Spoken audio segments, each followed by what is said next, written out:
டெய்லியும் லஞ்சுக்கு variety rice சாப்பிட்டு சாப்பிட்டு ரொம்பவே போர் அடிச்சிருச்சு. ஸோ ஒரு சில மெனு நான் சொல்றேன். அத செஞ்சு குடு அப்படின்னு சொல்லி இன்னைக்கு ரமேஷ் வந்து கேட்டிருந்தாரு. அதில அவருடைய ஃபேவரட்டான பள்ளிப்பாளையம் சிக்கன் தான் வந்து ஃபர்ஸ்ட் பிளேஸ்ல வந்து இருந்தது. ஸோ இன்னைக்கு வந்து நான் இது வந்து கோக்னட் ஆயில்ல தான் வந்து செஞ்சிருந்தேன். டேஸ்ட் ரொம்பவே ஸ்பைசியாவும், ரொம்ப சூப்பராவும் வந்து வந்திருந்தது. அதுக்கப்புறம் சிக்கன் செமி கிரேவி வந்து செஞ்சிருந்தேன். அதுவுமே டேஸ்ட் நல்லா இருந்தது.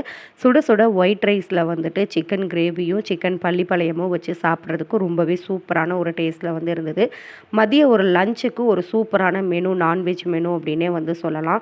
எவ்வளோ தான் நம்ம அமௌண்ட் ஸ்பெண்ட் பண்ணி வெளியில வந்து சாப்பிட்டாலுமே, வீட்ல வந்து சாப்பிடுற மாதிரியான ஒரு டேஸ்ட்டோ, அந்த ஒரு ஃபீலும் வந்து வெளியில குடுக்காது அப்படின்னே சொல்லலாம். ஸோ உங்களுக்கு வந்து ஹோட்டல் ஃபுட் பிடிக்குமா? இல்ல வீட்ல இந்த மாதிரி செஞ்சு சாப்பிடுறது, ஹோம் ஃபுட் வந்து உங்களுக்கு பிடிக்குமா? அப்படின்னு மறக்காம கமெண்ட் செக்ஷன்ல வந்து ஷேர் பண்ணிக்கோங்க.